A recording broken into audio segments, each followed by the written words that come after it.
1990వ దశకంలో privatisation of economy వల్ల దేశ రాబడి బాగా పెరిగింది. జనాల జీవన పరిమాణం పెరిగింది. చదువు అనేది ఒక నిత్యావసరంగా మారింది. ఇంజనీరింగ్, ఎంబీబీఎస్ లాంటి ప్రొఫెషనల్ కోర్సులకి డిమాండ్ బాగా పెరిగింది. ఈ మార్పుని గుర్తించిన కొంతమంది వ్యాపారస్తులు విద్యని ఒక వ్యాపారం కింద మార్చేశారు. ఎక్కడికక్కడ ప్రైవేట్ జూనియర్ కాలేజెస్ని పెట్టి ఎంసెట్ కోచింగ్ పేరుతో జనాల క్రేజ్ని సొమ్ము చేసుకోవడం మొదలుపెట్టారు. క్వాలిటీ ఆఫ్ ఎడ్యుకేషన్ పేరుతో ఇష్టానుసారం ఫీజులు పెంచేశారు.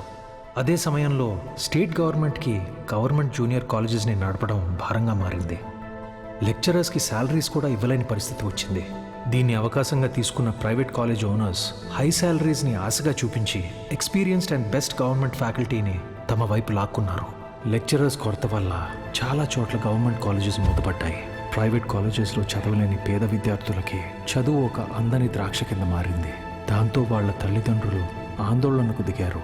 గవర్నమెంట్ కాలేజీల మూసివేతకి, ప్రైవేట్ కాలేజీల దందాకి వ్యతిరేకంగా ఆపోజిషన్ లీడర్స్ నిరసన తెలియజేశారు.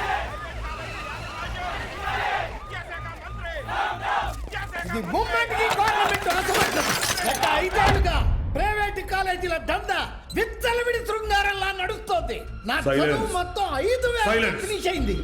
శ్రీనివాస్ త్రిపాఠి ఎడ్యుకేషనల్ ఇన్స్టిట్యూట్స్ అధినేత, private junior college association president.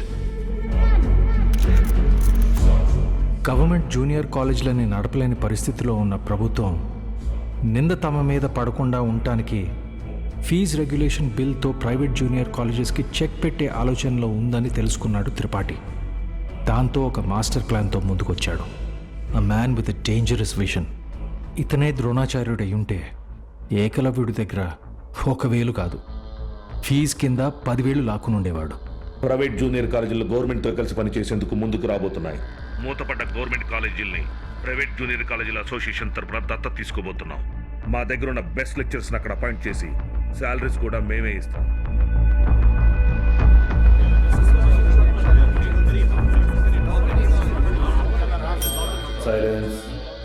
ఎందుకే భయపడతారు? ఏంటి త్రిపాఠి, మీ పాటికి మీరు టీవీ లైవ్ ప్రోగ్రాంలో ఇష్టం వచ్చినట్టు ప్రామిస్ చేశారు. సైలెన్స్. గుడి దగ్గర ముష్టి వాళ్ళకి చిల్లర వేయడానికి నేను ఆలోచిస్తాను. అలాంటిది మనకు నష్టం వచ్చే పని నేనెందుకు చేస్తాను?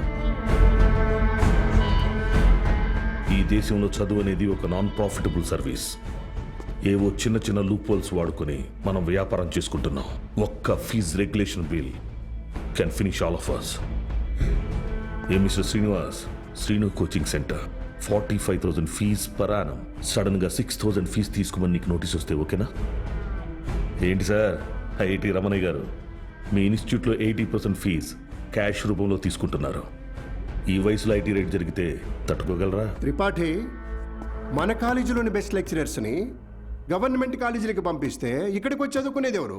Use your brain Sudhakar. Best lectures ఎందుకు పంపిస్తాం? మరి మనం పంపించేది 3rd grade junior లెక్చరర్స్ని.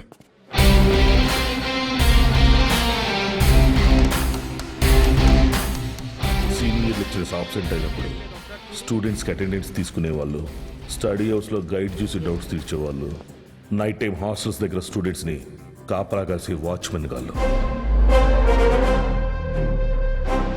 Volleyball bet match sir. ముందు 100 రూపాయలు అన్నారు, ఇప్పుడు 1000 ఇస్తేనే కానీ వెళ్ళను అంటున్నారు సార్.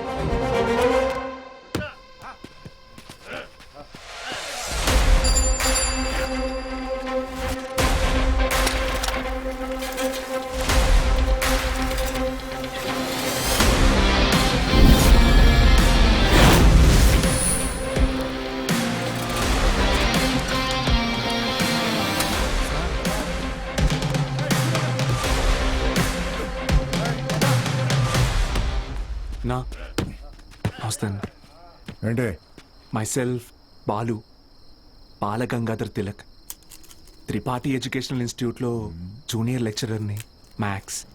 వీళ్ళు మా స్టూడెంట్సే అన్న. అయితే పిల్లలు తెలియక పందెం కాశారు, మాఫ్ చేయన్నా ప్లీజ్. డబ్బులు ఇచ్చి తీసుకుపో. 1 మినిట్ అన్న. మీ దగ్గర ఎంత ఉందిరా? అది సార్ మొత్తం 100 రూపీస్ ఉన్నాయి సార్.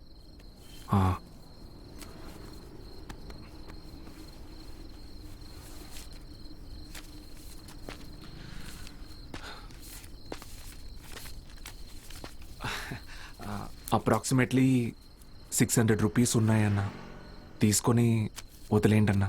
ప్లీజ్ అన్నా, నా ముఖం చూసి ప్లీజ్ అన్నా. పోరా. థ్యాంక్ యూ అన్నా, లవ్ యూ అన్నా, గుడ్ నైట్ నా. స్టడీ అవర్స్లో చదువుకోకుండా బెట్ మ్యాచ్లు కావచ్చు వచ్చారా? రండి. రే, ఆటలు అట్టిపండు, ఓవర్ చేయకు. ఆటలాడుకోండి కాదు సార్, కొట్టేశారు. నా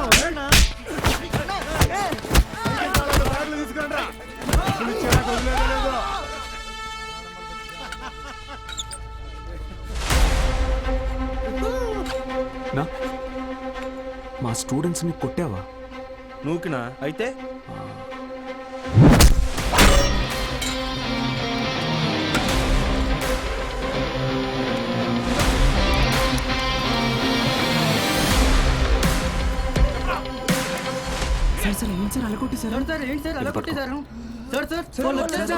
ఇది చాలా జాగ్రత్త.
అప్పుడు కానీ వాడు కంట్రోల్ అవడు.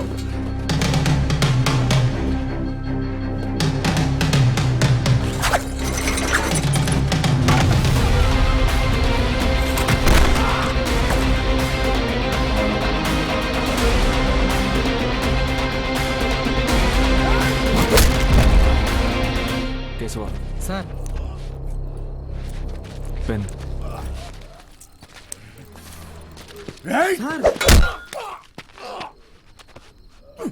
దేవుడు ఉన్నాడన్నా. Good morning everyone. మీ అందరినీ సమావేశపరచడానికి ఒక కారణం ఉంది. త్రిపాఠి ఎడ్యుకేషనల్ ఇన్స్టిట్యూషన్స్ తరపున మన స్టేట్లో ఉన్న కొన్ని గవర్నమెంట్ జూనియర్ కాలేజీలని దత్తత తీసుకున్నాం. అక్కడికి మిమ్మల్ని ఫ్యాకల్టీగా పంపాలనుకుంటున్నాం. అంటే ఇప్పుడు మన జీతం పెంచుతారా? ఇప్పుడు మీకు ఇచ్చే శాలరీ యాజ్ ఇట్ ఈస్గా కంటిన్యూ చేస్తాం.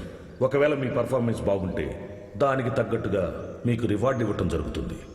సార్, రివార్డ్ అంటే ఏమిస్తారు సార్? ఎవరది? Sir sir myself Balagangadhar Tilak అని రివార్డ్ అని చెప్పారు. అది ఎలాంటిదో మాకు కూడా చెప్పారంటే కొంచెం ఎంకరేజింగ్గా ఉంటుంది. ఏం కావాలో నువ్వే చెప్పు. సార్, నిజంగా మా పెర్ఫార్మెన్స్ మీకు నచ్చితే మాకు ప్రమోషన్ ఇవ్వండి సార్.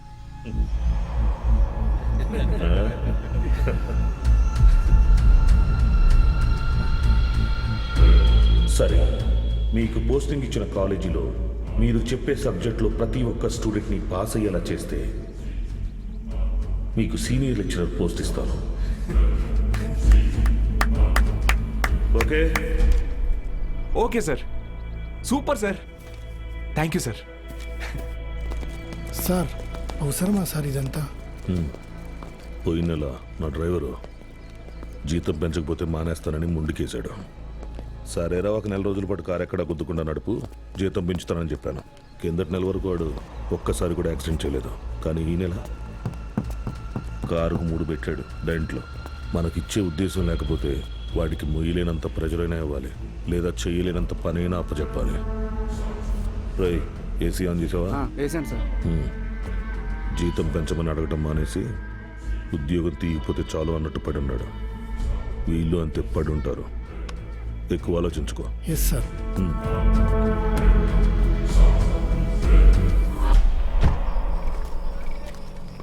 ఈ పెద్ద చక్రం తిరుగుతున్నప్పుడు దాంతో పాటు దారం కూడా. బాబాయ్, ఉప్పు ఎన్ని స్పూన్లు వేయాలి?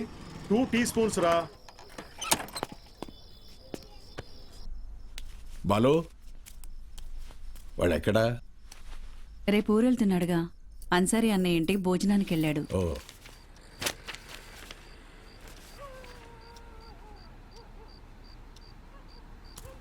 ఏంటి బాబాయ్ ఇది? మొన్నే పిఎఫ్ వచ్చింది, దాంతో ఊటీలో ఒక 3 ఎకరాల భూమి కొన్నా.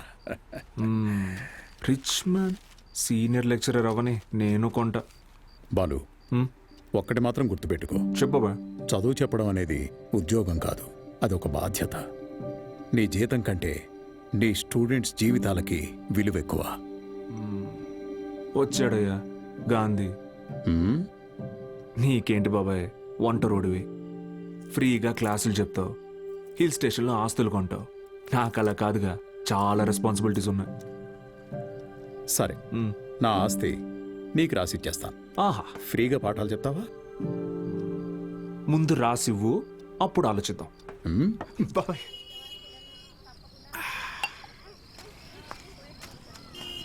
Sir, Balu sir. మళ్ళీ మొదలెట్టేశాడు. ఏంటి నాన్న ఇది? రేయ్, నా కొడుకు Balu sir. Balu sir. Sir కూర్చోండి సార్. నేను నీకు ఎన్నిసార్లు చెప్పాను, మళ్ళీ ఇప్పుడు ఎందుకు సార్ సార్ అని పిలుస్తున్నావు? డ్రైవర్ నారాయణ 30 ఏళ్లుగా ఎంతో మందిని సార్ సార్ అని ఇష్టం లేకపోయినా పిలిచేవాడినిరా. కానీ ఈరోజు నా కొడుకుని ఒక కాలేజీ మొత్తం సార్ సార్ అని పిలుస్తున్నారా. నన్ను పిలవనివ్వరా సార్? బాలు సార్. నాన్న, నీ కొడుకు పెద్ద సార్ కాదు, చిన్న సార్. అదేం గొప్ప కాదు నాన్న. చదువు చెప్పేవాడు ఎప్పుడూ గొప్పే.